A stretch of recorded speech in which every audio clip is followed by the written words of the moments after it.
For those of you who don't know me, I'm Rob Hubert. I'm the Director for the Center for Military Security and Strategic Studies, and I'm very happy to welcome all of you to our continuing series of the Highlander talks. Now, I'm going to start with some of the other stuff before I get into the introduction of our speaker, because I don't really need the paper for the stuff. But I'd like to first of all acknowledge that the University of Calgary, located in the heart of southern Alberta, both acknowledges and pays tribute to the traditional territories of the people of Treaty 7, which includes the Blackfoot Confederacy, comprised of the Sitka, the Picta, and the Kainai First Nations, the Tsuut'ina First Nation, and the Stoney Nakoda, including Chincoteague, Bears Paw, and Goodstoney First Nations. The city of Calgary is also home to the Métis Nation within Alberta, including Nose Hill, Métis District 5, and Albo, Métis District 6. Now, the other thing, before introducing our speaker, I'd also like to point out, I know that all of you are very much appreciating and enjoying the type of conversations that we're able to bring forward. And at the center, we've got a very active sets of events this year. And so there's going to be posters somewhere around if you're interested, and you can take that picture and attend in that context. On January 28th, we have This Is Whose Hemisphere? And it's basically bringing together some of the leading experts at the University of Calgary to talk about the recent activities of Trump. Now, of course, I realize when I say recent activities, with any other president, you would know exactly what I'm talking about, but I have to be a little bit more specific here. And that is, of course, what we're looking at is part of the new American security policy, which is, of course, is a return to the Monroe Act. It's actually cited within the document.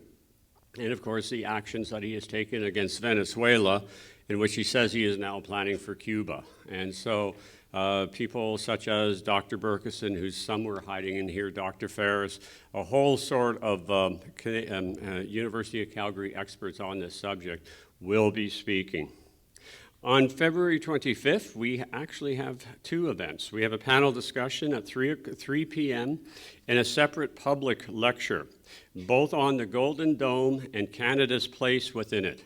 We are partnering with the Department of Physics, and they are bringing in a speaker who, of course, is a physicist and has been studying some of that element of it in that particular context. His name is Dr. Frederick Lamb.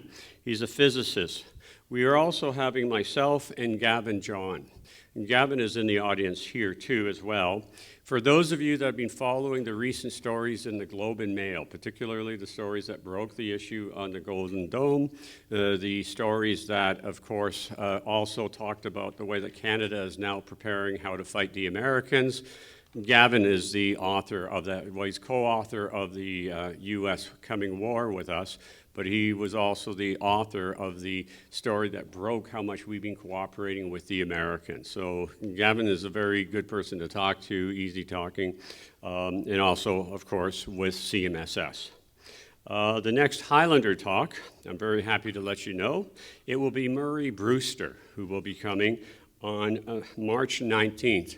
Once again, for those of you that follow in the media, Murray Brewster is, I think it's safe to say, Canada's premier war correspondent, though I know Gavin's going to try and give him a run for his money. But in this particular context, again, you just have to turn on the TV to listen to Murray all the time. He is the one that is writing it for it, and he is going to come in just specifically for this. The last one that I'll tell you about is that we are now in the final planning processes for the Canadian Land Power Conference on March 26th and 27th. The seats are going fast. As I said, Mary will have the posters up somewhere here. Oh, she's got them there, and at the end of the talk, you can sign up for it. I would recommend you do it because we've just put out the notice. We've got the head of the Army coming. We've got Walt Nachingchuk coming. Again, our very own David Berkeson will be speaking. Margaret McMillan is coming to speak. So basically anyone in Canada that knows anything about the Army, about what it's going to look like, and particularly in the context that we are now actively planning for how to resist against the Americans, I would think that this is probably going to be a sold-out event, to be perfectly honest. We're limited, I think, to about 250 people. And as I said, it is going fast. Okay, that's just a warm-up for all the events and for all the talks. Now, our speaker today, yes, I've got a CV here and all the rest, but I got to be honest. I mean, I met Whitney, and so did Dr. Berkeson, when Whitney came here to be a master's student. He studied under Dr. Berkeson and initially came here looking sort of as a historian, looking at sort of the interface between Indigenous territory and basing. And so it was looking along those lines. It was an important issue, but something I dare say, I think we can be in agreement. Probably would have put you on the same trajectory. Anyway, so he ends up taking, he does his master's and he does his PhD. I'm on his committee. I wish I could lay claim to being a supervisor, but that's strictly Dr. Berkeson. And he's in my strategic studies class, the class that all these students that are interested have to go through. And so he's talking to me about his interests. He's talking about me, the elements, and he says, you do Arctic stuff, and is there sort of something that can be related to that? And I say, well, there is this organization called Rangers. Very, very interesting grouping in terms of how it fits in within Canadian society, within the Arctic, and within the Canadian military. Well, anyway, with Whitney, all he needs is a little spark. And now, of course, he emerges from being interested in it as sort of a paper for the course to emerging as Canada's leading expert on Rangers. If it's Rangers and Whitney hasn't written it, it's probably not worthwhile to read. Now, he's turned around and utilized that as the basis to become one of Canada's most esteemed experts in the Arctic. And in fact, he is heavily involved with both doing the research, with involving in terms of advising to government, and basically we don't quite know how he can do all this without sleeping, but he has figured out how to do all that. So without further ado, I invite, as I point out, my former student, just as you're listening to his expertise, up to the audience. And Whitney, remember, we would like you to keep to 45 minutes because I know that everybody will having questions. If he's got an audience, he'll come up and say, okay, is 200 slides too much? 173, and I'm not joking, but you can hold me to that. No, thanks. Yeah, all right. Thanks, my friend. Okay. Well, Whitney Lackenbauer. Well, great to be back. Great to be welcomed on Treaty 7 territory. Certainly take my responsibilities as a Canadian, as a treaty person, as we all are as Canadians. And great to be back in military museums. I volunteered here in my first week when I arrived in Calgary when it was the Museum of the Regiments. So really, really deep affinity with this place. So grateful to Rob, to David, as mentors at the University of Calgary. And maybe a little bit, because Rob and I always quibble, I first encountered the Rangers as an undergraduate student working at National Defence Headquarters and encountered in the midst of setting up an Indigenous Awareness Week display, a group of individuals who'd come down, Inuit, from the high Arctic, built a styrofoam igloo, snow house, in National Defence Headquarters in the main foyer. I hate the sound of styrofoam and it was screechy, so I still remember the exact moment. They gave me a red hoodie at the end of interacting. And I'd been working on this display talking about friction points. This was 1996, so the year after Gustafson Lake, some of us will recall. Ipperwash, great tragedy around that time had happened. There had been Goose Bay, low-level flying, a lot of frictions. And here I am encountering these folks coming down, wearing big maple leaves on their chest, Indigenous peoples serving proudly in the Canadian Armed Forces. And I thought, that's something I want to pursue. And it was coming to Calgary and being fortunate to work under Dr. Berkeson to be able to really explore military history, and then taking this course with Dr. Hubert, who was the only person, I would argue, in Canada at that time in the late 1990s who was interested in Arctic security, who was still saying this was important. So maybe I did say, what about something on the Rangers? And Rob said yes. And he put me in touch with Pierre LeBlanc, who we're going to meet on one of the slides later on, got me on my first trip up with the Rangers, and I've never been the same since. It's been going out in the land. You say expert. I take that and always say, as academics, we do have expertise. But a lot of what I'm speaking on here, any claim I have to expertise is if I've been a good listener, if I've been a good learner. And what I've taken from my experiences over 25 years of going out with the Rangers is that I first of all become their biggest fan. Very proud to have been made their Honorary Lieutenant-Colonel, a position I've had since 2014. But at the same time, the test is how much I am invited back up by the Rangers themselves to share the stories back. And it's their way of peer reviewing me, as I like to say, as an academic, to make sure I've still got it right. So I hope that what I'm conveying here tonight still holds me in that position of being worthy of that trust. And as Rob said, right, lots of books over the years. In some ways, these are the metrics of how academics sort of measure, right, your level of expertise, but also converting those into books written for Ranger audiences, sharing their photographs, right, that as academics we have obligations to share back. As people working in the North, with the North, we have a reciprocal obligation to not again perpetuate systems of extracting information for our own gain, but to sharing it back and making sure that we're attentive to those who truly have made us experts. And thinking about how our work celebrates achievements, provides that historical grounding, so as we're moving forward, we're building forward with a solid grounding and understanding of the past. And we'll get to that at the end, because I think there are vulnerabilities right now. We find ourselves in this moment where we all want to react to perceived pressures that we're not doing enough in the Arctic. And we turn to those footprints we have, be they human or physical, and think that we need to amplify or change.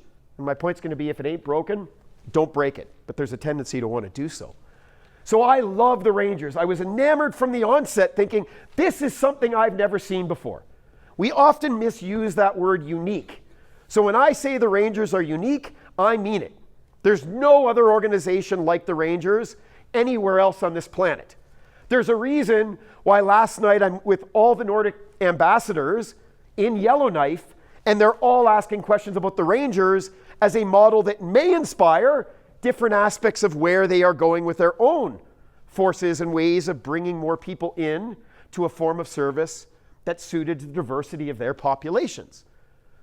Unique way of being considered a military member who's trained upon enrollment, who brings a lifetime of experience to their role, who are allowed to serve as long as they are capable, and their community-based patrol determines and decides that they still have something to contribute, who elect their own leadership at a local level because they know the kind of skill set that they need and who is the best fit.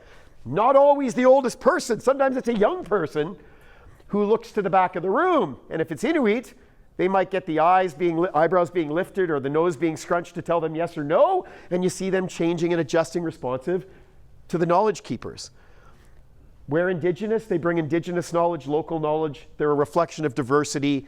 Use their own clothing because they know what's right in their particular part of our very wonderfully diverse, beautiful North.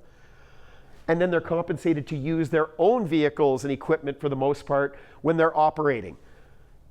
So some questions, which I love to answer and get into, might suggest, but why? Why shouldn't we be providing them with things? Because we've come up with an even better model. And it's better because it trusts that people know what's best to operate in their homeland. Because we trust them. And we don't have to go through the Canadian Forces procurement system, and we'll talk about that. So to kick things off, dark days of the Second World War, Canadians in Hong Kong, right? Dr. Burkeson has written about this, overrun by the Japanese, Singapore falls, Pearl Harbor, British Columbians are in panic in early 1942. We have no defenses. What if? What if? In Ottawa, they say the likelihood of a Japanese invasion of the Pacific coast is unlikely, but the population demands reassurance. So how do you make sure that the population of British Columbians believes that they are protected, but in a way that you don't divert a whole bunch of resources needed for the main fight over in Europe to the West Coast against a phantom force?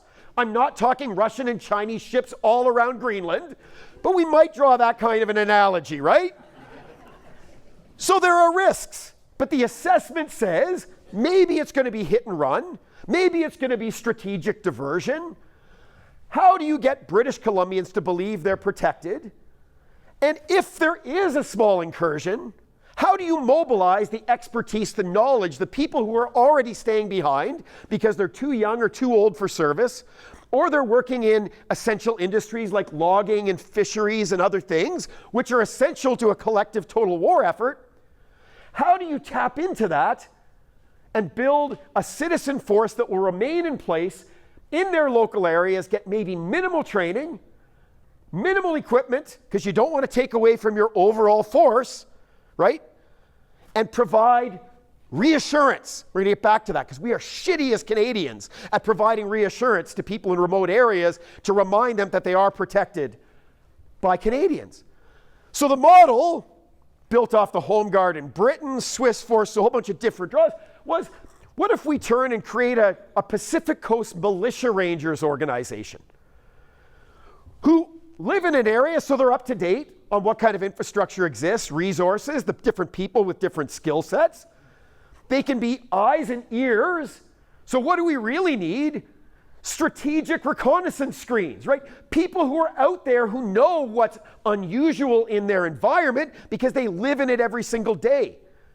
People who, by virtue of their civilian employment, are already circulating in that area. And if something strange is out of place, they can report it back. And if there is a small incursion, they'll use their common sense horse sense, as they used to write about in their magazine, to improvise solutions, to use tools on hand, to provide a delaying action, and then you can bring that combat punch in from elsewhere. Because the threat environment doesn't warrant garrisoning massive number of soldiers on the Pacific coast that could otherwise be used elsewhere. Sounds like 2026 to me.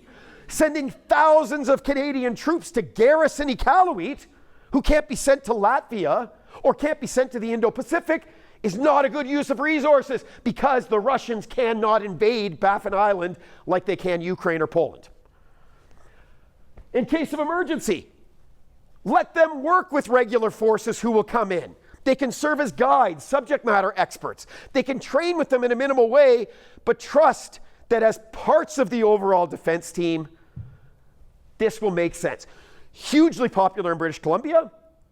By late 1943, 15,000 people sign up for this organization. My wife did this beautiful map. A lot of it Vancouver Island, Lower Mainland BC. It was referred to as the Ranger Movement because it had this upswell, right? We talk about looking to our Nordic allies, how they do total defense, comprehensive security. I kind of say here was our version, even back in 1942-44, right? They kind of started to wane in terms of the support. By late 44, then the Japanese sent those balloons over. Some of us have heard those stories. Kind of reminds us of a couple of years ago, right? Rangers all of a sudden sort of were revitalized. But then as the war came to an end, the decision was, we can go and reap a peace dividend. We don't need Rangers all throughout British Columbia. And in this case, the Rangers in Dawson with Captain Chappie Chapman at the front of the line of his particular company. They were told, thank you very much for your service. You've already been doing your civilian lives all along. Just go back to it. And we're going to stand this down because the threat environment doesn't warrant it. Well, you can read Dr. Berkeson's many books to explain, and debate when the Cold War started. But certainly by 1946 already it was, we need to think about defense of Canada, but it has to be proportionate. We're not going to go back to a full total war setting. And the reality is we've delivered atomic bombs, or the Americans have, on Hiroshima and Nagasaki, shown what strategic air assets can do in terms of delivering destruction. The shortest pathway, because of Great Circle routes, is over the pole.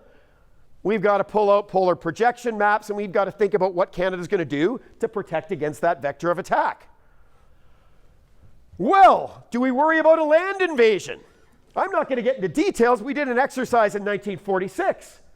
The Rangers, by the way, in a couple of months, Gavin, John, and I will be on parts of it, are going to recreate certain legs of this journey, mounted this to sort of test what does it look like in an unopposed peacetime setting for Canadian troops to project in a mobile way, big penguins, right, the old school snowmobiles, covered ones, to go from Churchill up through the Barrens to the Arctic coast line, across to Coppermine, Kugluktuk now, down the Mackenzie, and then go back to Edmonton.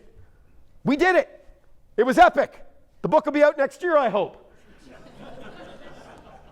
The reality is, look at the number of aircrew it took to support this small group of soldiers operating in a peacetime setting.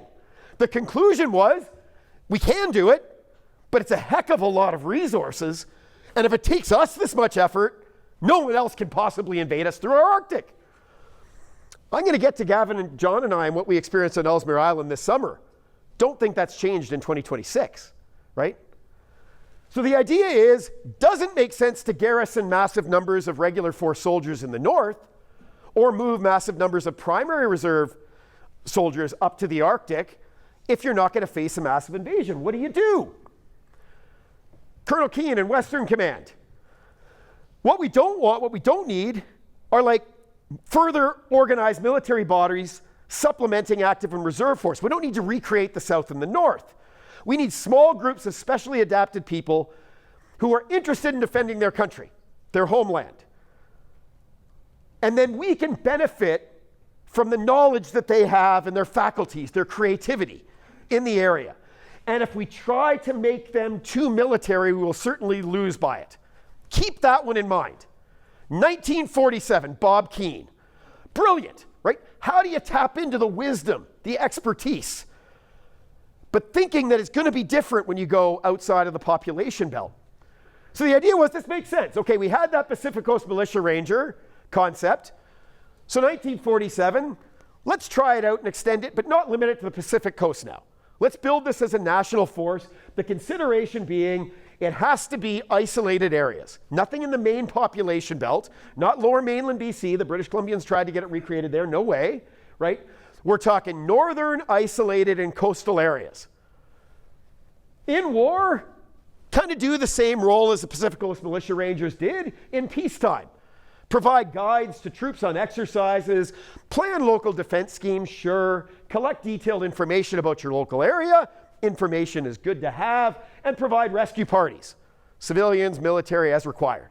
But let's get this thing started, but we're not going to resource it very much, but let's see what happens.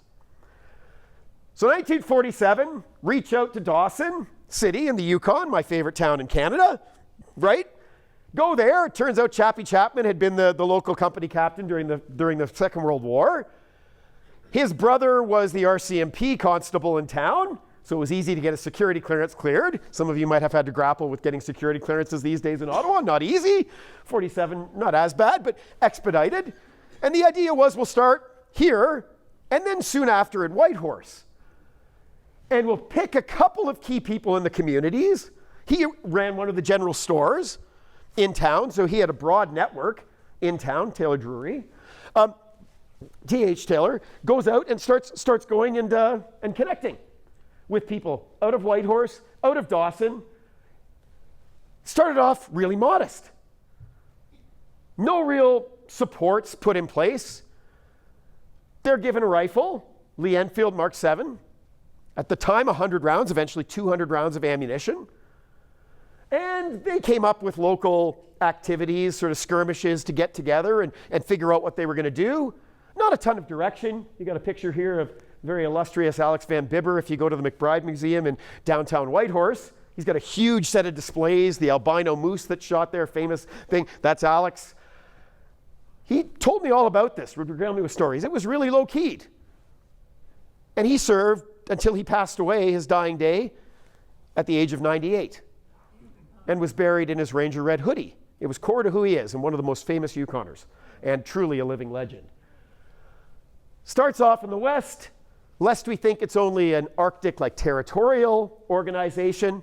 Next companies were stood up in northern Quebec, in Cree territory, lower North Shore, slowly expanding out. We get maps like this. It shows mass territories that are being covered, small groups of people in the different settlements.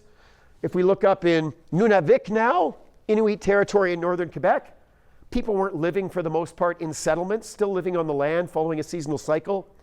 So the idea was, take a local missionary, Hudson Bay Company factor, someone who had communications, make them a local leader of the company, and expect them to organize and select the right people. Send them up some rifles, hand them to the right individuals, annually give them some more ammunition. What kind of rifle training would they receive? These people knew how to go hunt seal or caribou, right? Let them go to the land, provide for your family with it. Later, one of the ranger instructors, Ambrose O'Shea, we're going to meet, would say like that rifle was like an engagement ring. It was that token of engagement, right? In other parts of the world, the thought of handing Indigenous forces rifles, right, would have been unconscionable. No, this is Canada. The idea was these are people, right? We're in this collectively. This looks on a map like there was lots going on in the prairie norths in northern Ontario. Most of this was just on paper, right? But this desire to have it spread out across the provincial norths as well. Newfoundland joins Confederation 1949. Companies extend to the island of Newfoundland, then up the coast of Labrador. Put this here, you can't really see on the map, but there's little numbers beside each of the small posts along the coast, small communities, right? This is before resettlement under Joey Smallwood and the concentration of a lot of these communities. So you see like there are 3 rangers in one place, 1 in another, 2 in another. It's like Labrador itself, like this big linear community. The logic being, there's not a lot of resources for this. It's being done on the cheap. But what you just need is a selection of people who are loyal and connected, who will be your eyes and ears spread out. And you can surge, you can build on that if there's a war. But in peacetime, just have people connected. People like Bishop Sperry, who was appointed the missionary to Coppermine in the early 1950s. And when he got up there, his predecessor said, oh, by the way, you become the missionary here. Welcome. You also become the local ranger company commander. So Bishop Sperry, God rest his soul, loved throughout the Arctic, absolutely admired, lest we think that everybody associated with the Christian churches is villain. No. Nobody had ever heard anybody ever say anything bad about John Sperry. Would go and reach out to the people who he knew throughout what's now the Kitikmeot region of the Central Arctic. He would connect with folks. He'd hear Inuit who were out on the land talk about things like coning towers at one point of presumably a Soviet sub popping up as one of the dew line stations was being built. He'd report it back. Sometimes they'd do a little bit of search and rescue. Otherwise, he said to me, it was very low key. We didn't really get visited. When the resupply ships would come by, they'd drop off some of these rifles and stuff. We were basically left to figure it out for ourselves. Captain Ambrose O'Shea was sort of the one man, he called himself the Flying Dutchman, one man person to try and keep this whole network in all of Newfoundland, Labrador, northern Quebec, Baffin, all orchestrated. How much budget was he given? Nothing. $70 for gas and a vehicle and everything to cover his entire yearly expenses. No joke. How was he going to go and provide some kind of liaison? He went and begged his way on the C.D. Howe vessel, which would do resupply and medical missions up throughout the Eastern Arctic. And when they would stop at different posts and camps, he would ask, is anybody here a ranger? And if people said yes, he would give them some ammunition and say hello and then go on to the next place. We might laugh at this. I've had rangers from Baffin often say, Whitney, don't downplay this. Sometimes my father would tell me we were in desperate straits. We didn't have much money. That resupply was the difference between a lot of hardship or not for our families. Those 200 rounds of ammunition meant something. But it was all personal relationships, and Ambrose O'Shea's diaries are just incredible. The Rangers were expected to be eyes and ears. You know your area, you know what's out of place. Figure out a way to let us know. And by the mid-1950s, as there were more Army exercises going up into the territorial north and northern provinces, Rangers were invited to come and exercise with these soldiers coming up from the south, to pretend to be opposing forces. Great stories like Exercise Bulldog 2 and Yellowknife, where the Vandus flew up to showcase their Arctic prowess, and they were capable.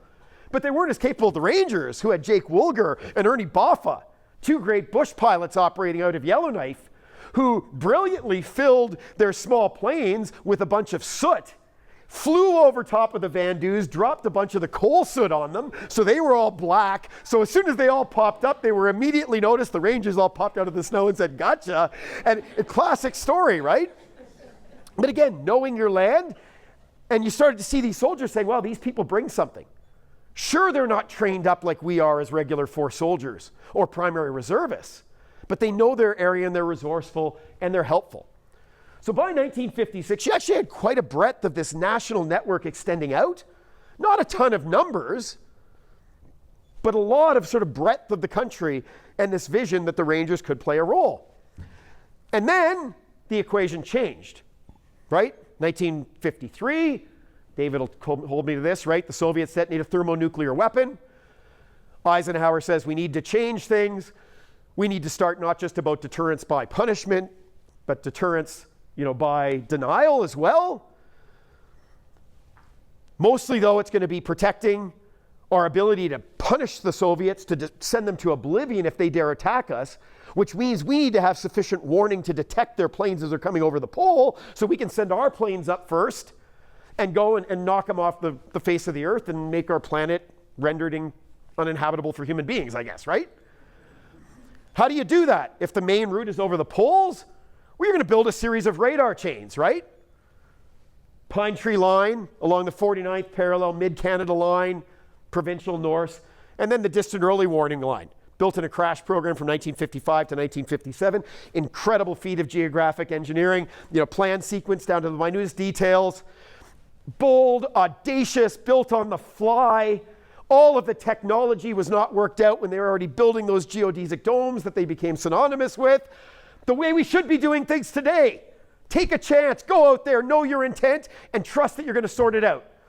And maybe that is already happening in the North beyond what we're reading in the media, right? Maybe there is stuff going on, and you can read Gavin John's stories to get a couple of indications, right? But a moment of nervousness. So what role do the Rangers play in this equation? If you're turning to technology as your eyes and ears. Yeah, it meant that the Rangers, who never had a ton of resources, were almost left to wither on the vine. All of a sudden, it's like, well, technology will solve this for us. If you're talking about a big, gigantic, grand strategic game, the kind of things that Dr. Doom Rob Hubert tells us about, right? What good are human surveillance systems in the North? Subject matter experts. So it meant that in the late 50s, particularly in the 60s, that resupply of a couple hundred rounds of ammunition didn't really come every year and then stopped coming altogether. Your rifle got a little too rusted and couldn't fire anymore, wasn't replaced. Those visits from the Ranger Liaison Officer, well, they stopped being a priority in most parts of the North. So by 1970, this Ranger organization that had grown by 1956 had all of a sudden deteriorated, and not surprisingly for neglect, showed lots of signs of wear and tear. So it still persisted in a lot of communities. I met Rangers from coast to coast to coast who've talked about during those years, they still considered themselves Rangers, right? Just because the government forgot about them didn't mean that they forgot about Canada and didn't feel a sense that they were still serving. Here's a picture from Pond Inlet, Mitamata Lake in northern Baffin Island, right from the late 60s.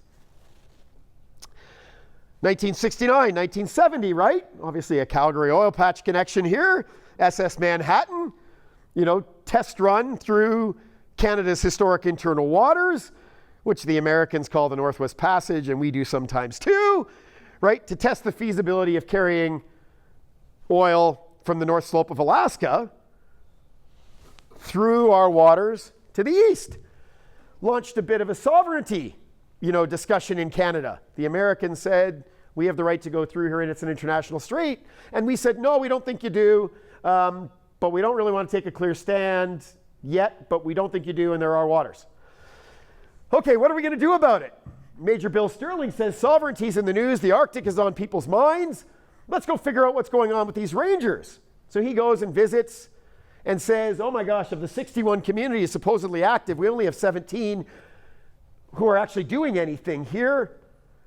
And he said, gosh, you go to these communities, these Indigenous communities, it's changed. It's all changed. It's all broken now. The Rangers used to be good because it was Inuit and First Nations and Métis who were out on the land and following a seasonal cycle. Now they're all moved into communities. They're not out there anymore, so what can they be as eyes and ears? They're being educated. They don't know the land the way they used to. The bottom one, damning. The type of people envisaged by DND planners, Department of National Defense planners, on which to develop the Ranger concept no longer exist in sufficient numbers. We sometimes hear in 2026 people talk about skill fade, younger generations who can't do what the esteemed elders do. Those esteemed elders were the young people in 1970 that Bill Sterling was writing off, saying had nothing more to contribute, right? Thankfully, people didn't listen to Bill Sterling. Instead, Ramsay Withers, youngest brigadier in the Canadian Armed Forces at the time, was appointed to stand up Northern Region Headquarters, now Joint Task Force North in Yellowknife, went on to become a chief of the defense staff. Also, I think the youngest chief of the defense staff we ever had. He said, actually, the Rangers is a good idea. Now, he had big plans. He wanted to create massive regiments in the north, lots of reg forces up there, and he didn't get the budget because it never passed Treasury Board, right? So he didn't have the resource. So he said, well, I still have to showcase that the Canadian Armed Forces has a presence. We need a military presence. What about those Rangers? Let's go back to them. So there was a revitalization, a discovery that the Rangers in the East Coast actually still were kind of being looked after by Maritime Command. So the Navy was looking after them. They were supposed to on the Pacific, but they neglected it and decided to shut down all of those patrols because they weren't really Pacific oriented at the time. And Northern Region was then going to have responsibility for the Rangers in the north. But most of them were inactive. Why were they inactive? Was it because the people were incapable of doing things or disinterested? No! They didn't have trust because the military made plans and then didn't actually follow through on them. The military stopped showing up, not the people stopping their interest in serving. That leadership expectations in the North had changed. That the idea that the military was going to appoint the token white dude, missionary or Hudson Bay Factor or whatever as the person, didn't fit with the North as it was evolving. Right by the late 60s, community councils were forming. For example, Inuit were taking back that power that had been wrested from them by the Northern Service officers in the 1950s. So they said, well, if we're going to resuscitate this, let's try something radical. Let's let them pick their own leaders. Let's let them decide who should be leading them locally. And the brilliance, too, was we need to increase Indigenous representation in the Canadian Armed Forces. That's not something that just happened under General Carignan, right? That's not something new. They were talking about that in the 70s. Northern Native employment programs and so on. They said, but wait, we need leadership in the North, of the North, as these communities are moving forward. If the military is interested in people having education levels and certain things, these are the very people who need to stay in the North to build the modern North. Is it responsible and ethical of the military to take those people away to the South and assimilate them into the regular force? Isn't it also very cool to have a model that allows us to nurture and support and advance leadership in the North, in their communities? A differentiated way of serving that doesn't drain the North. Pretty progressive stuff. Now, as I said, the idea was to make it really big, really fast. I always say what saved the Rangers in the 70s was they were starved of resources. What did it mean? Not officers charging around the North to build things. It was non-commissioned officers. It was sergeants. It was warrants who went to the communities, would get in the community, and the first thing they'd say is, when do we get out of here and get on the land? And everybody's like, wow, this is really different. We're used to the government folks coming in, immediately going to see the mayor, the RCMP, then going for dinner at the hotel and flying right out of here. Here are these combat arms NCOs who want to go out of the land. They want to be intense. They have a bunch of wicked skills that they show us. They're super interested in the wicked skills that we show them. We eat together. We sleep. I don't want to say sleep together. Sleep in the same tent, right? Or sleep in the same igloo. The other I don't think happened. But instead, they quickly established a mutual trust and a demonstration of mutual interest. And that most powerful thing, respect, right? So things that are built and nurtured over time, but kept on the practical level, kept real. And I love the stories of the Rangers from the 70s and early 80s because it literally is forming in community centers, in school gymnasiums, getting together, and then people going out on the land and doing things. practically oriented, attuned to the North, focusing on the strengths of communities, not deficits in communities, drawing upon what is there, and going out and doing collective shoots and having a good time. So between 73 and 82, this revitalization of that ranger network in the North, methodically, but everything kept at a pretty modest scale.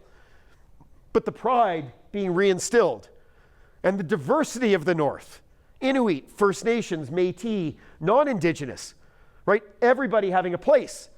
Never an Indigenous program, a program of isolated communities. And in isolated communities that are predominantly Indigenous people, it's natural that they are going to be most of the Rangers. But still questions. What are the Rangers really going to do? What's our purpose, right? How do we convince Northerners this is actually valued? Major McConnell saying ground search and rescue. One thing we could do is get them more involved. A plane goes missing, it's like the entire North goes into crisis. If it's white people who are flying up here who go down, when a First Nations person goes missing, well, they might come back next week. Why not use the Rangers in this kind of a role? How do we make the Rangers relevant to the North? How do they build trust of North in Canada? Nobody can answer that question. They still haven't figured out search and rescue in a lot of parts in 2026.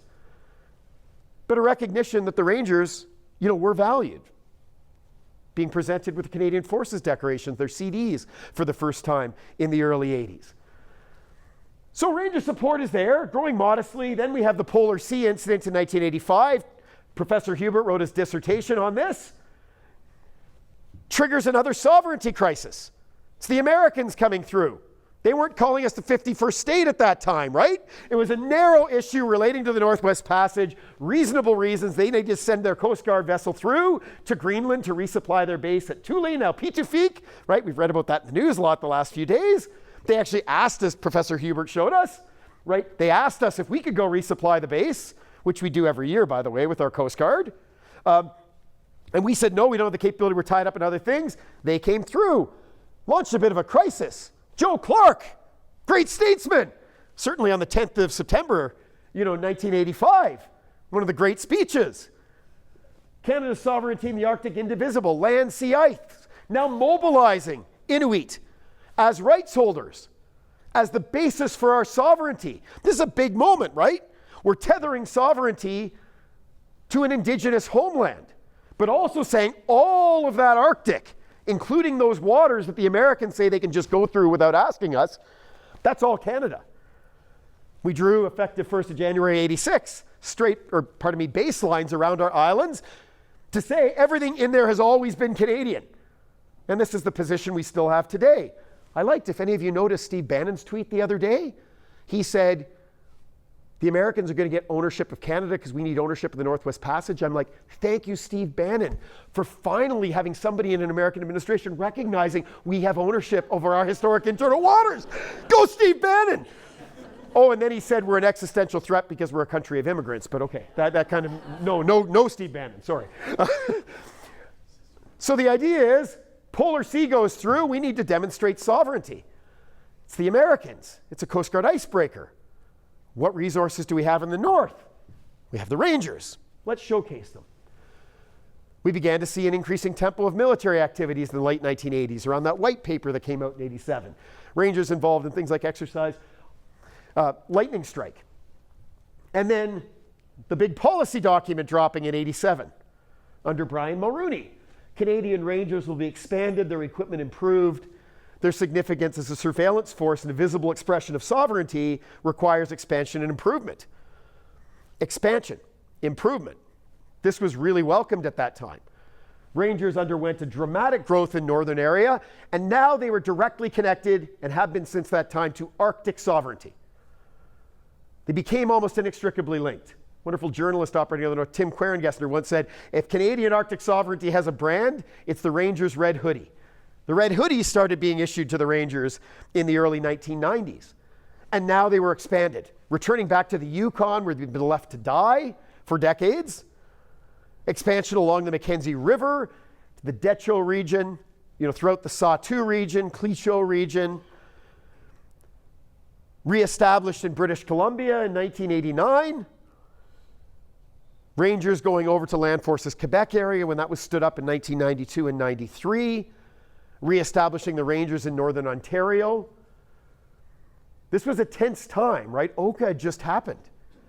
David Scandrett, who was instrumental in setting up the Rangers in Northern Ontario, said, like, Whitney, you need to understand this. Like, we were going up to these communities. We're representatives of the government of Canada.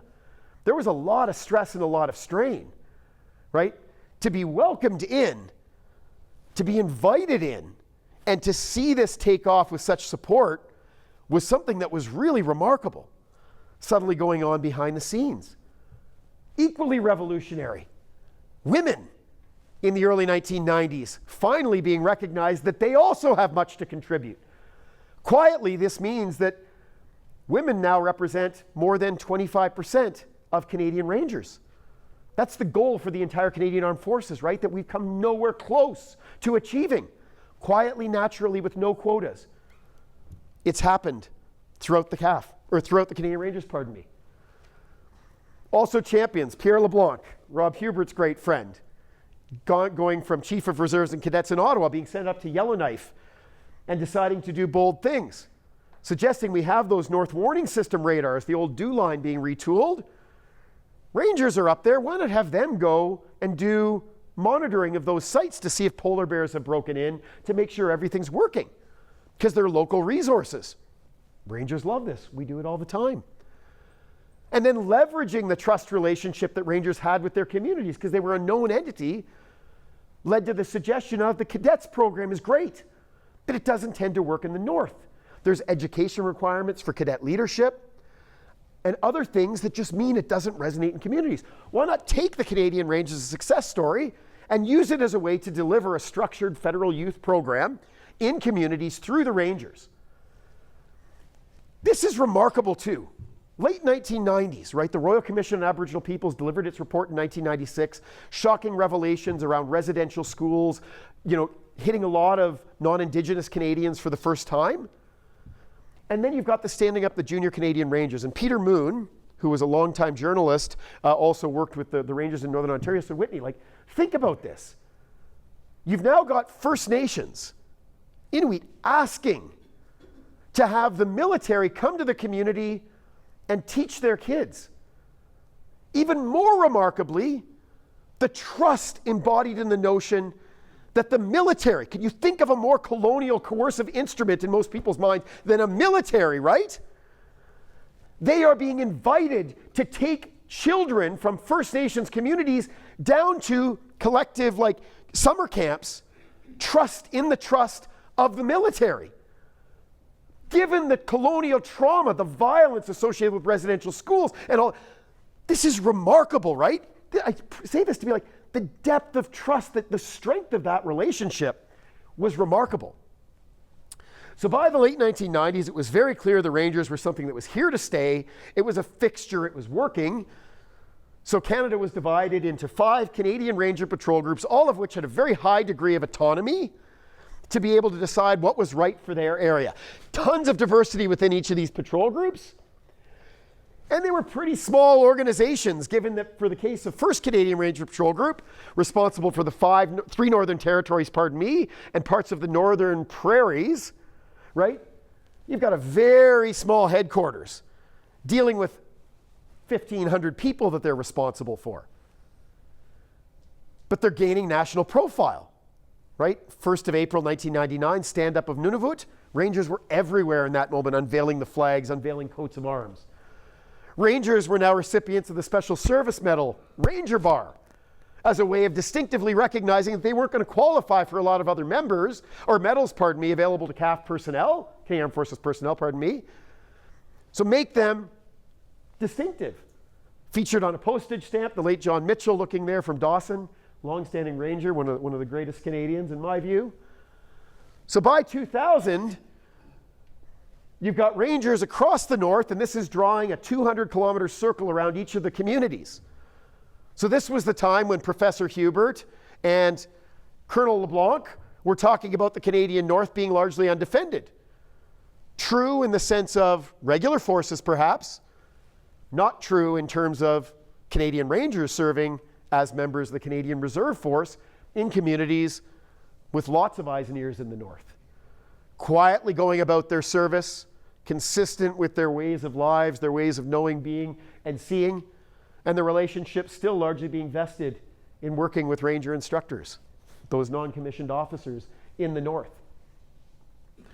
But people, including Rob Hubert, LeBlanc, began to say, wait, things are happening, right? The north is changing. Let's not get caught up in this peace dividend and think that the Arctic is free of potential conflict. Now, Rob agreed with this and wrote some articles on sovereignty on thinning ice, saying, fairly confident thinning of the northern ice will mean the Northwest Passage will be open for navigation most of the year, 10 to 20 years. We are 25 years on. It is nowhere near open for most of the year, so sorry, Rob. Colonel LeBlanc got that one wrong. But the spirit being, right, already saying, how are we going to address this? Should Canadians be fearful? And what role can the Rangers play in projecting a military presence? A presence for what? So in the early 2000s, some pretty high Arctic expeditions were mounted to showcase Ranger skills. 2002, one of my first encounters was going up to the magnetic North Pole at Isaacson with the Rangers as they did one of their Killam long-range patrols. Pretty amazing stuff. Rangers from all across the north working together, beginning to develop a unit esprit de corps around these long-range activities.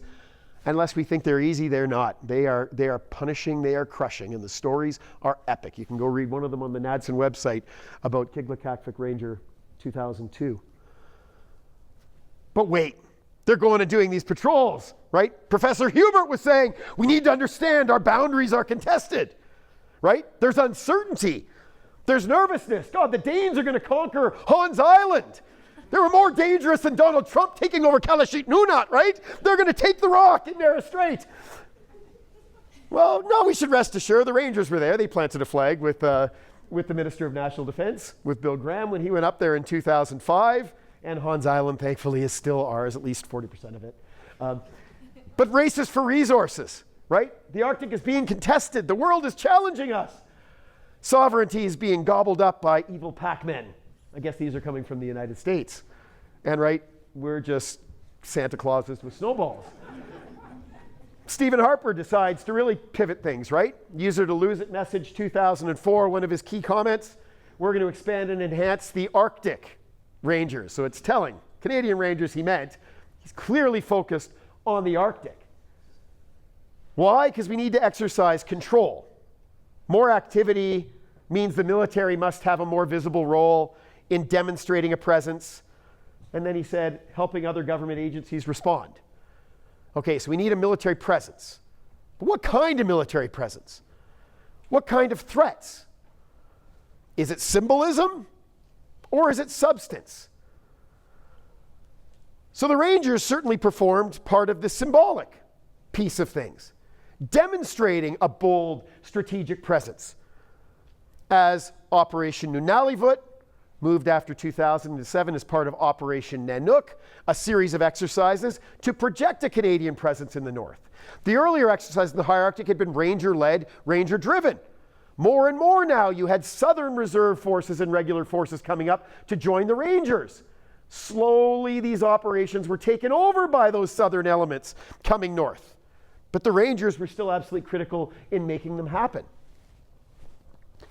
But what are these threats, right?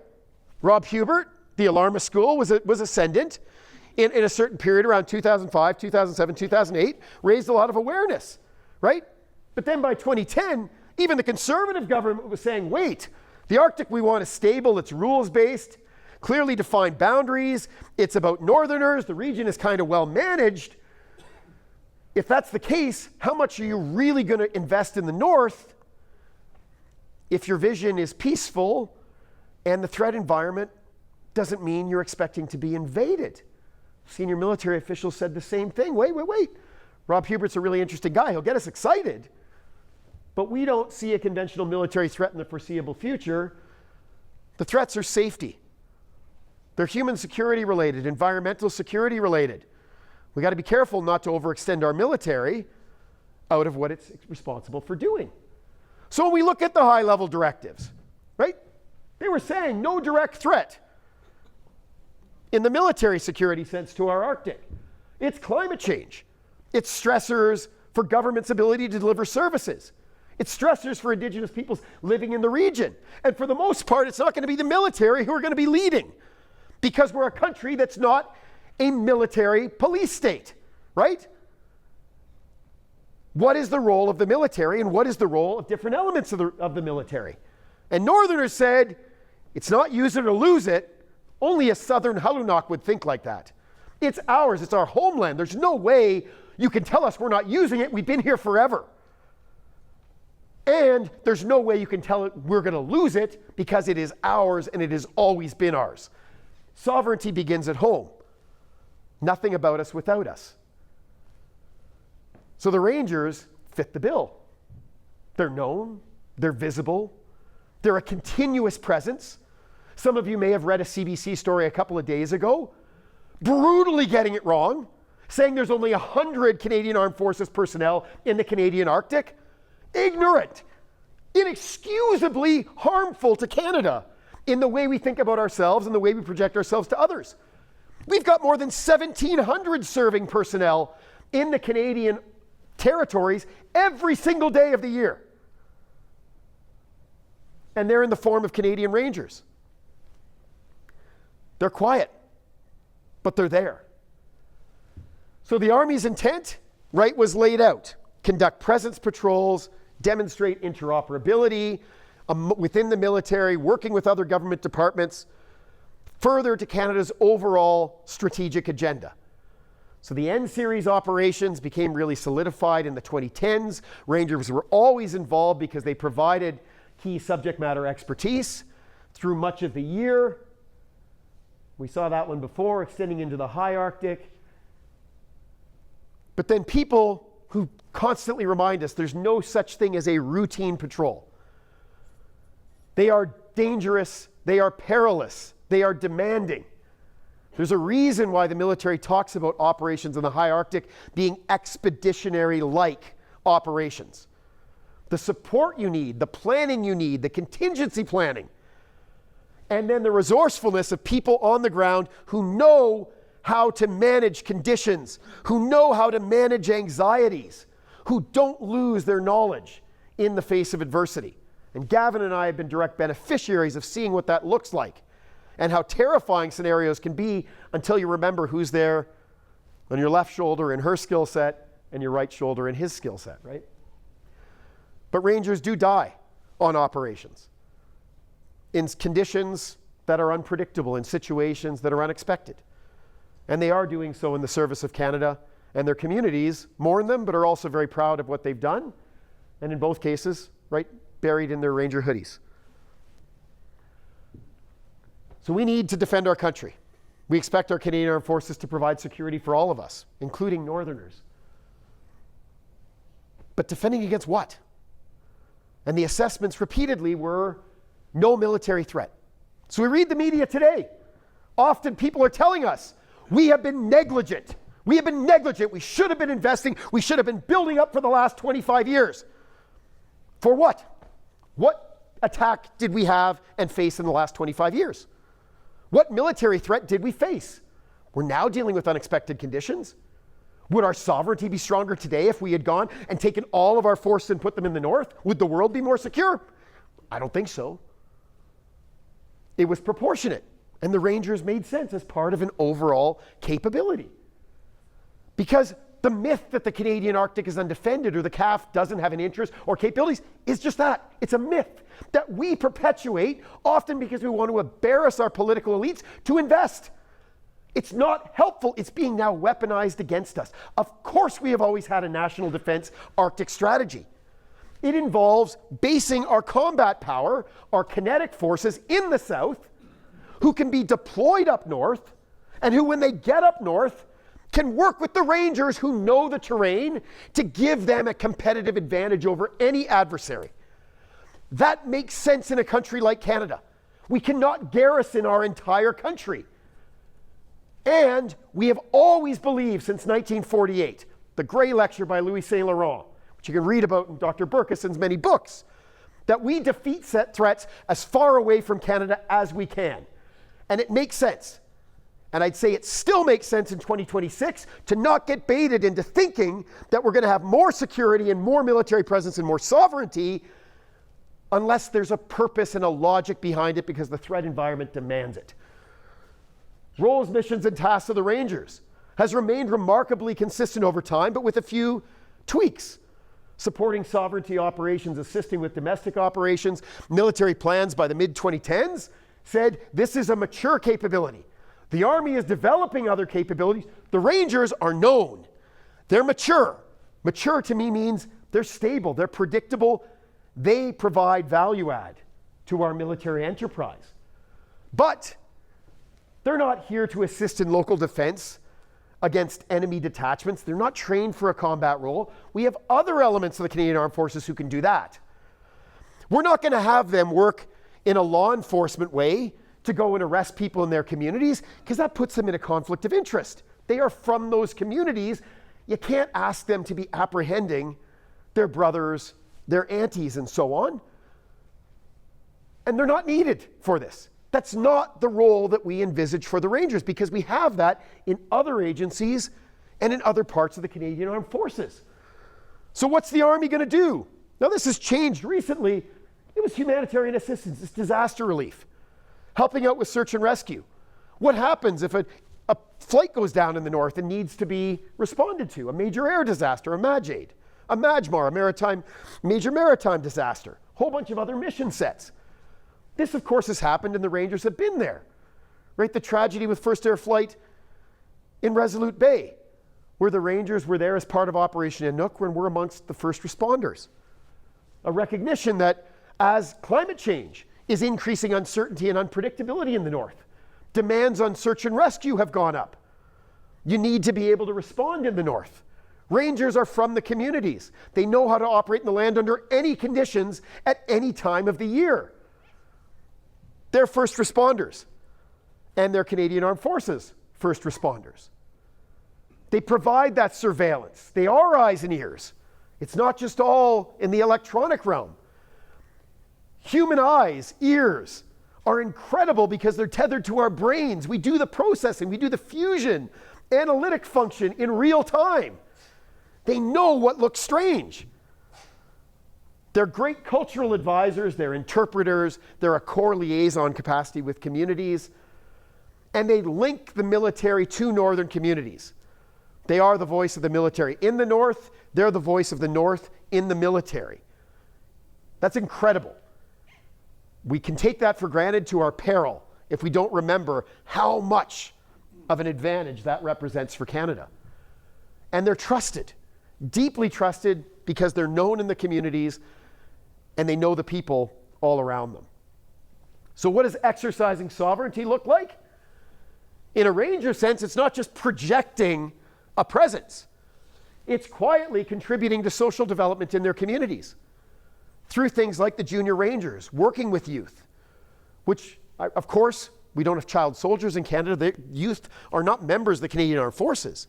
But you know, an awful lot of those young people who started off as Junior Canadian Rangers eventually go on to becoming Canadian Rangers, or in the case of individuals like PJ Akiaguk, right, very recently stepped down as the Premier of Nunavut, went on to become a Premier, and often talked about his Junior Canadian Ranger experiences as giving him those leadership opportunities to go on to a political career. And I love this. Peter Kunalese from Clyde River on the east coast of Baffin Island said, oh yes, you always talk about eyes and ears. We are the eyes, ears, and the voice in the Canadian Armed Forces. And I always think that's important, right? It's kinetic, it's active in the sense of these are not just passive, right? They're a voice. And if they're given an opportunity to share the voice, they'll help to path correct us and steer us well. So what else do they do? Well, they're there when balloons go down in strange areas. That's a whole, you can ask me some questions about that one after if you like, right? We learned some lessons from that one recently. There are very positive bridges I mentioned, right? With these communities and with the diversity. And I can't emphasize that enough, right? The North is not a collective place. We use concepts like Indigenous peoples. I don't think we dwell enough on peoples as being plural, right? Very diverse. And by being from each of the communities and residing in those communities, we have members of the Canadian Armed Forces who deeply, deeply, deeply are attuned to and attentive to the needs of those communities. And they serve as that liaison. So under Prime Minister Trudeau, a lot of focus on reconciliation, right? We saw that in his statements in his mandate letters to his various cabinet ministers. Top priorities he identified for the Minister of National Defence in 2015 was increase the size of the Canadian Rangers. So when you hear that, what do you think that means? Bigger numbers. We need more Rangers. Well, under Stephen Harper, the Rangers had grown to 5,000, the biggest they'd ever been. Quietly, that upper limit was increased to 5,500 for budget models. So where are you going to go grow the Rangers? Well, in the Arctic, by about 2000, just about every community that had the population to support a Ranger patrol already had one. So what does it mean? Are we going to go relocate people to parts of the Arctic to be able to go and create Ranger patrols? No, we're definitely not going to do that in Canada. So where are you going to grow them? There'd been growth in the Rangers in preceding decades. Most of it had happened actually in the provincial norths. So it's all being done under the auspices of Arctic sovereignty, but we already have northern peoples in Canada serving at far greater rates per capita than the rest of the country. You've got communities like Grise Fiord of, I don't know, Gavin, do you know, like 120 people, let's say, with a Ranger patrol of 15 people. I mean, more than 10% of the population is already serving in the CAF. General Carignan would have her numbers of 400,000, if we were anywhere close to that in southern Canada. So that becomes the question. People associate making something better with having more of it and bigger. But if that's not really the answer, what do you do? So it was very deliberate. By the time Strong, Secure, Engage came out in 2017, the policy said, enhance and expand the training and effectiveness of the Rangers to improve their functional capabilities. Some of us fought very, very hard for this language. It's very deliberate. If you take something that's a success story that already has incredible reach, where most of the people who have the skill sets and the desire to serve are already serving, maybe it's not about growing more of them. Maybe it's about supporting them more, enhancing their ability to purposefully do things. So I saw this as very positive, right? How do you deepen relationships? How do you further integrate them to be able to deliver that knowledge and support activities as they increase?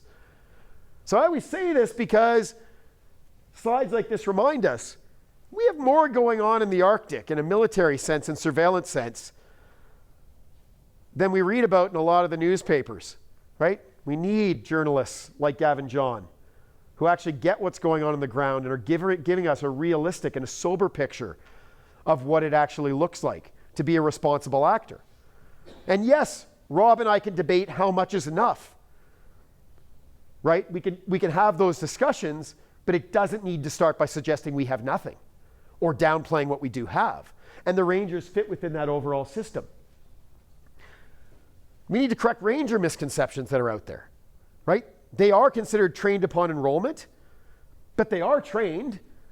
It's just that it's not mandatory. They do have opportunities for this. They're not subject to universality of service, which means they don't have to undergo medical examinations before coming in.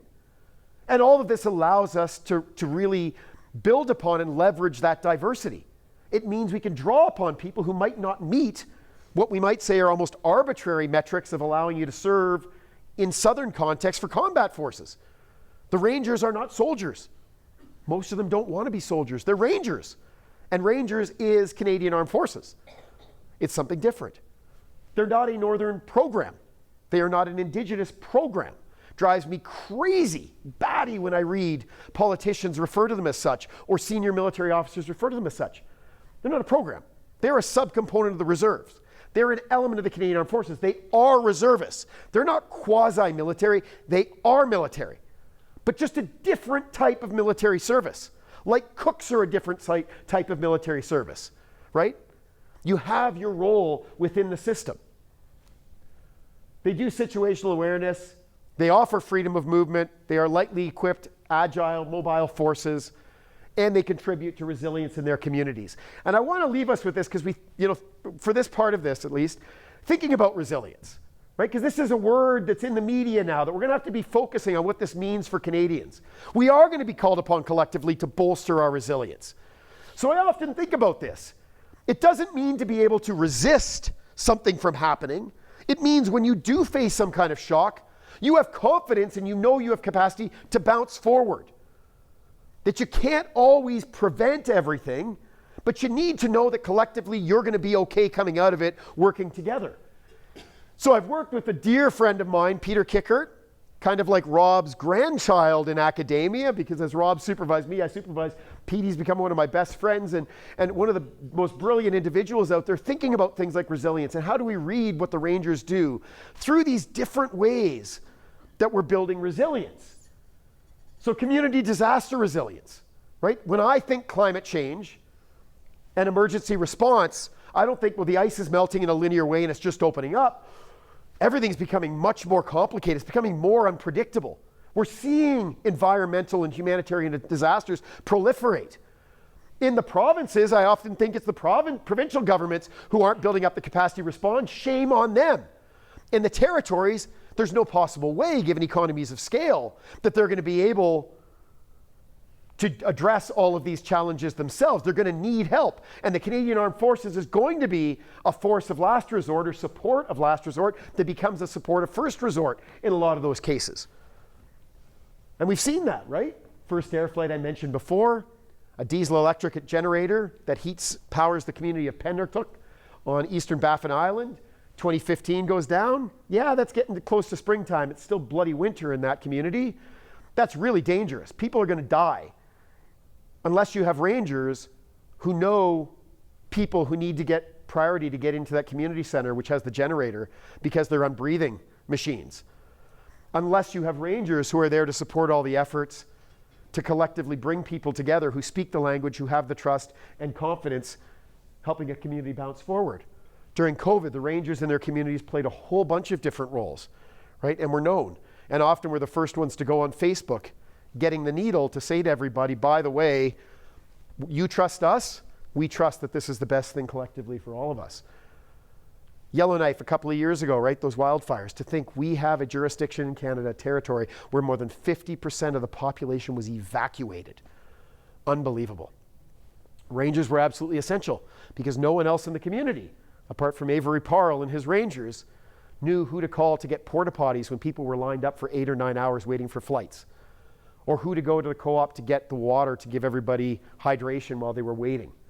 Or in communities like Hay River, people like Rob Wilkins, who had the only phone that was the last means of communication outside of that community with all the Vandus who were up there supporting from down south, who knew where all the heavy equipment was to keep people safe.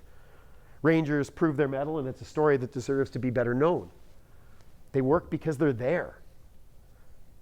They're an immediate response. They have leadership. They don't need a lot of support. They're resourceful people. They know their community. They know what's where and who to go to for help. And they have the social relationships, the networks, the cultural competence that allows them to operate very, very effectively. It allows them to be community leaders, to be role models, play a whole bunch of roles with community events. I mentioned before, they use their own equipment. This is bad, right? How could Canadians expect members of the Canadian Armed Forces to use their own equipment? Rangers love it if you ask them the right question. Why? Because they get paid an equipment usage rate for taking it out on activities, training, or operations.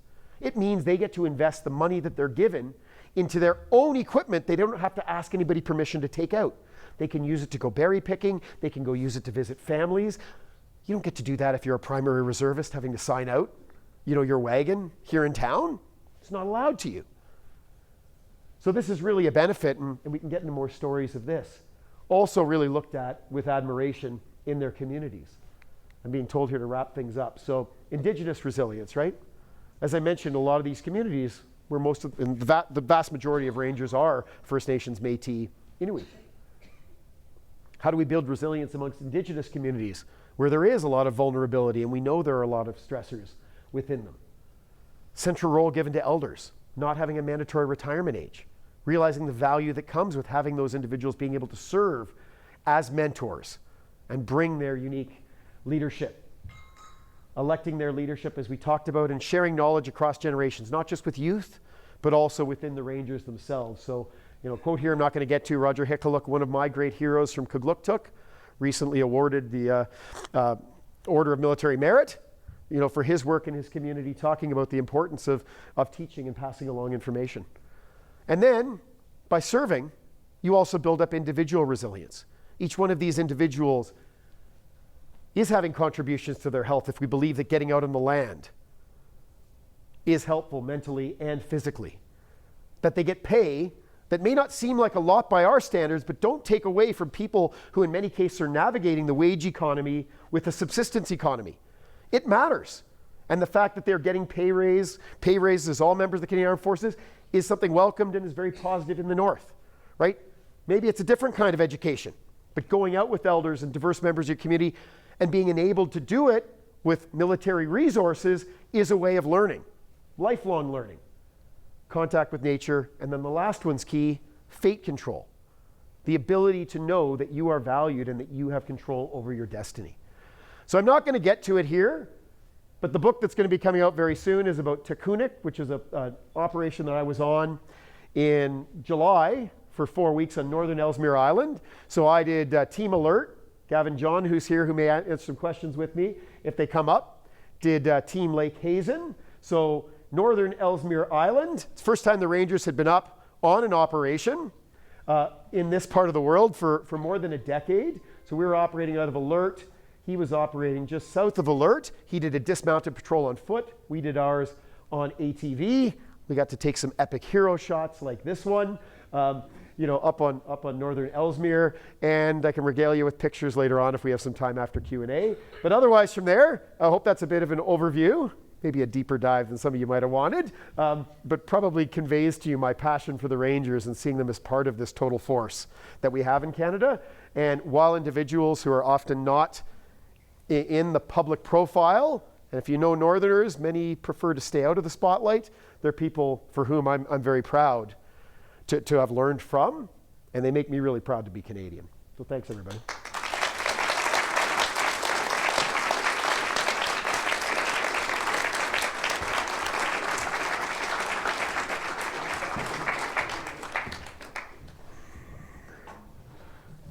Okay, we have a little bit of time for question period, so we've got a mic running around. Oh, there's you can just pick. There's our mic right there.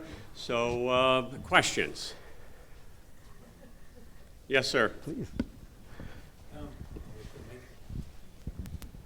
Hi, Whitney. Just want to make a comment. Yeah. I met you years ago. I was the group commander for 5 CRPG in Newfoundland and Labrador, and I remember you coming by a couple of times to talk to our group. I just want to make 2 comments. This is a terrific presentation that I would really love to see right across the country, because there's so much great work done by Canadian Rangers, and it is an integral part of our history going back to the Second World War. Those are terrific men and women that really deserve to have their story told. But one comment I'd like to make that you didn't really get a chance to bring out is my last year there in 2014, part of our task was to increase the Ranger presence and include capability of Canadian Rangers, and that was established in an Arctic training center in Goose Bay. And we brought in about 2 company groups worth of equipment and position in Goose Bay, and then later on that winter brought in a series of Canadian Forces regular units, including combat engineers, infantry, and reserve units that flew in on the equipment and went out on the land for about 2 weeks doing an exercise. So I don't know if that capability is still being presented across the country, but it's a great way of projecting power north, but you don't have to station folks north. You can provide the equipment, the training, and in a very quick moment, you can fly folks in who are trained. And the Canadian Rangers that we had in Labrador trained all the visiting units and did a terrific job.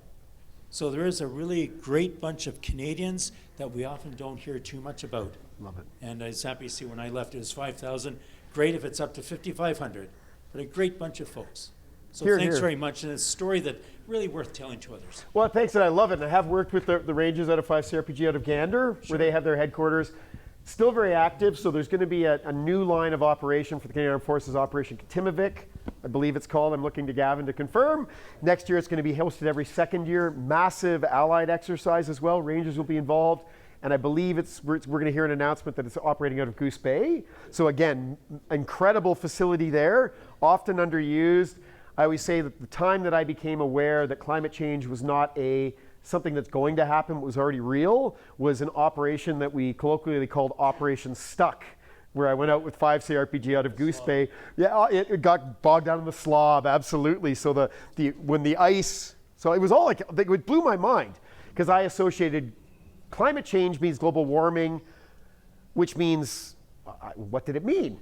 They said to me, well, it's interesting. The temperature is less frequently colder than minus 25, which means there's more snow. And I thought, I never really thought of that. It doesn't snow a lot when it's really cold. It just blows a hell of a lot. So there's more snow. More snow means more weight on ice, which means the ice cracks. So that overflow is there under the snow. And as your machines go through it, this slob, it goes in the chassis. And then as you come up to air, it's still bloody cold, it all freezes. So you got to flip over your machine and chip it away, and you got a long line. It took us more than 2 days to get to the next community, Postville, up the coast. We were supposed to get up to one of the NWS sites, quite a ways up, and we made it as far as Hopedale. So about less than half the distance, but it was still incredible. And again, the skill sets, and it was where I just came so much to admire the Rangers and their calmness in the face of uncertainty.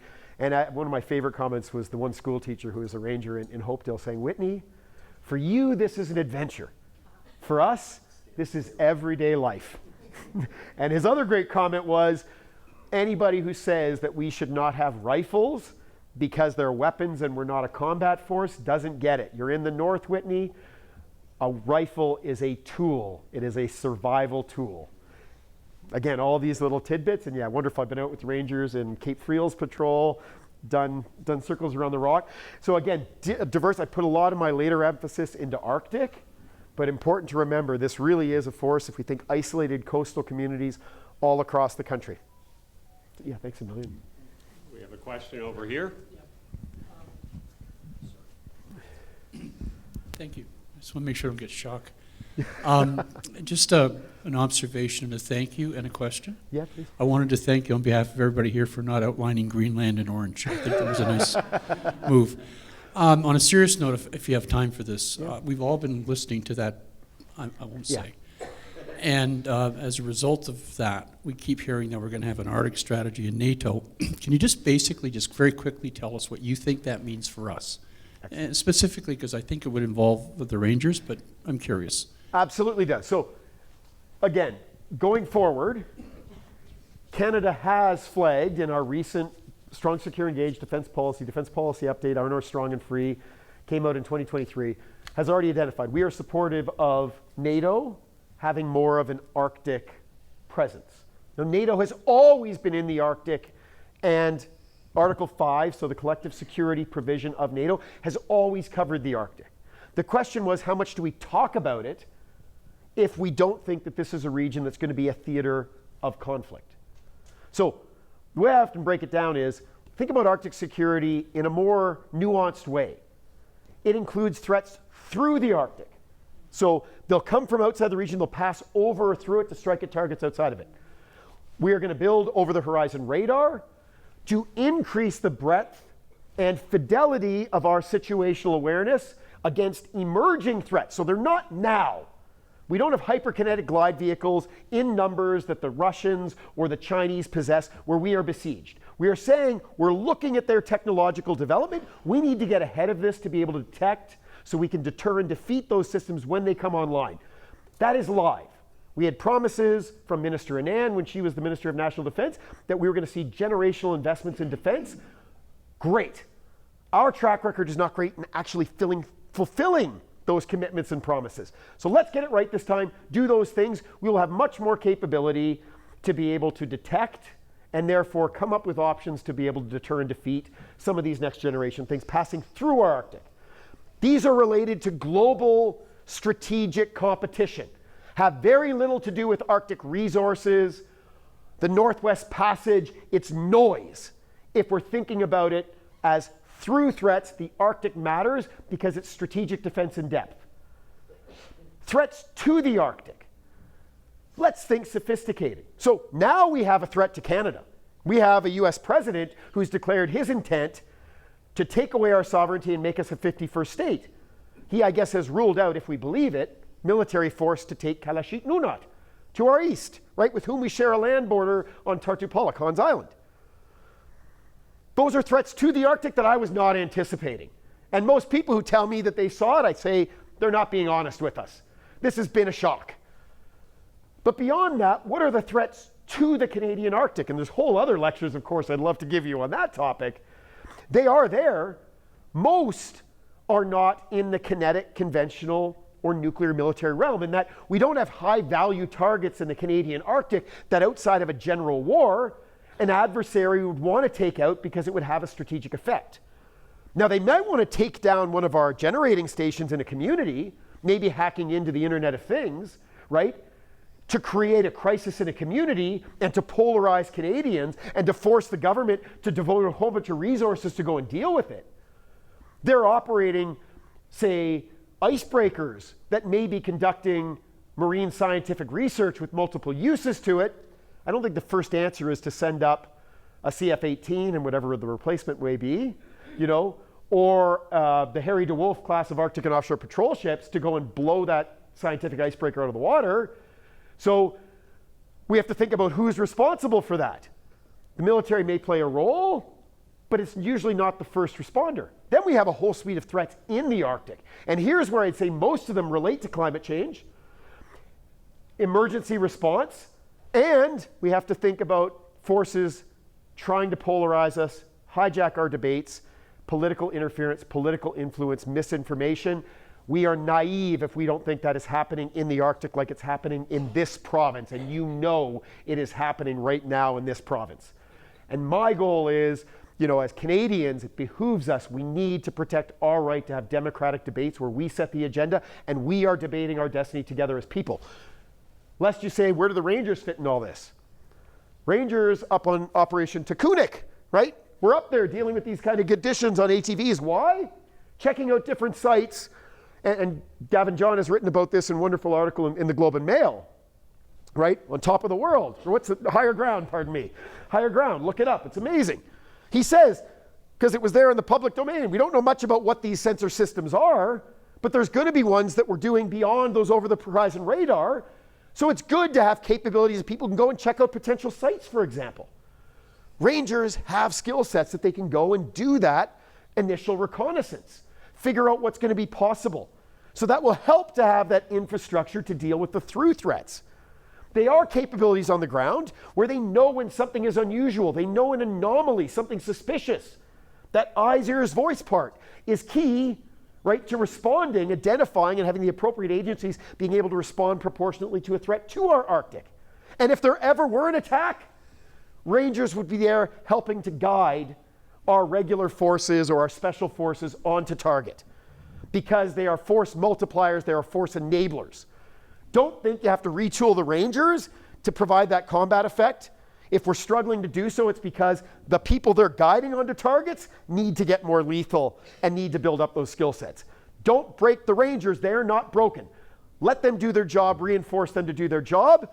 And a big part of that reel is threats in the Arctic, which is responding to unforeseen circumstances in their communities and keeping their communities safe and reassuring their communities that despite what we read by some irresponsible journalists and commentators, that the CAF, that the Government of Canada is of course defending the North, because it's defending the entire country. And that what we have done in the past is not going to be sufficient going into the future. But that doesn't mean we've been negligent in the past. Stop self-criticizing to the point of creating conditions for adversaries to weaponize things against us. It's not needed. Have confidence to say, we have awakened. We had a pretty darn inspirational speech from our Prime Minister. I don't care what partisan stripe you wear, you know, a couple of days ago that the world has noticed. But we don't need to throw everybody previously under the bus to build the case to say everybody plays a role in building forward. And that includes the Rangers in a whole bunch of ways. Yeah. I don't want to monopolize it. Just with respect, you're going to have to do something. I'm sorry. I feel bad about this. No, go. We're going to have to do something nationally to react to the. I'm not very good at polite words when I talk about that guy, but this whole thing about you don't do enough, and the baloney that comes out. And we have to be aware that we have to kind of market this too, is what I mean. And we have to do that, like what you're talking about, at a national level, so we have some facts. And I appreciate down south of the border, facts don't matter, but they do here. So that's what I'm trying to get at. Brilliantly put. So you're going to have violent agreement with me to say we need to get better at strategic communications as a country. I think we've had it on display in the last few days of what that looks like, right? And if we think that somehow keeping quiet and doing our self-effacing Canadian, well, we're nice people, is going to help us when CUSMA negotiations come or whatever, we're naive, right? This is cutthroat real estateism. This is not realism IR theory at play now. This is a whole different game we're dealing with here. And we have got to be projecting a sense of confidence, because we should be projecting a sense of confidence. And we need to be working collectively to project a sense of strength. So celebrating the Canadian Rangers and not tokenizing them or downplaying them or continuously deprecating, criticizing our lack of military presence. We can keep that as an inside voice sometimes when we're talking about where gaps and needs are. We should also be mindful of what our outside voice is as Canadians, and that includes academics like me. When we're on the world stage talking, right? And I'm hearing that from our Nordic allies very strongly, right? We have allies in other parts of the world, in Europe, on the front lines of kinetic war or in the midst of kinetic war and attack, who know the importance of not losing sight of your strengths and reinforcing your strengths. And it means celebrate the Canadian Rangers. So again, behavior, you like, respond back. If you're doing comments when people are writing stories saying we only have 100 Canadian Armed Forces personnel. No, it's not true. We didn't talk about Canadian Forces Station Alert, where I was for the summer, and the couple hundred people working there, plus the additional people building infrastructure around it and doing things. Right? We're not talking about the North Warning System. And a lot of those are contractors through Nassituk, which is an Indigenous-owned corporation working with ATCO Frontec out of here in Calgary, right? To go and deliver this capability for detection of our shared continent. So partly it's us reminding the Americans that we are essential partners. They're an essential partner to us. We are an equally essential partner to them. And read Diane Francis in the National Post today, who says they can't afford to buy us. So forget about that pipe dream. We're Canadians, we're here to stay. But anyways, I think there's a very good point you're saying as well. We got to get back in the business of celebrating our strengths. And we've gone through a period where, yeah, we are very good at self-criticism as Canadians, and a lot of that is warranted. But we can't lose sight of our strengths, or that will be weaponized against us. And I love, like I said, I'm passionate about the Rangers. I love it because these are real, said it too, they're real people. These are real people who are amongst the most patriotic Canadians. I never take for granted that I see more Canadian flags flying in far northern communities along the coast of Labrador than I do in Calgary or in the southwestern Ontario where I live. Never take that for granted. Communities like Grise Fiord and Resolute Bay, Couswituk, which have histories of relocations and a lot of trauma, per capita have more Canadian flags flying, certainly, than Calgary does. That's something that we really should be proud of in this country, and we really need to embrace and recognize that we've created this wonderful, distinct form of service for people to stay in those communities, to continue to have that strength resident in the north, and also be serving alongside soldiers, air personnel, naval personnel in the rest of Canada. Well, thank you very much, Whitney. We've unfortunately reached the end of our time, but I can assure you Whitney will still be here informally because he depends on me to drive him back to his hotel. And I will stay here for as long as I see everybody sort of gathered around him. So I'd like to take this time to, again, thank Whitney for his outstanding talks, even if he can't tell time. But anyways, thank you very much.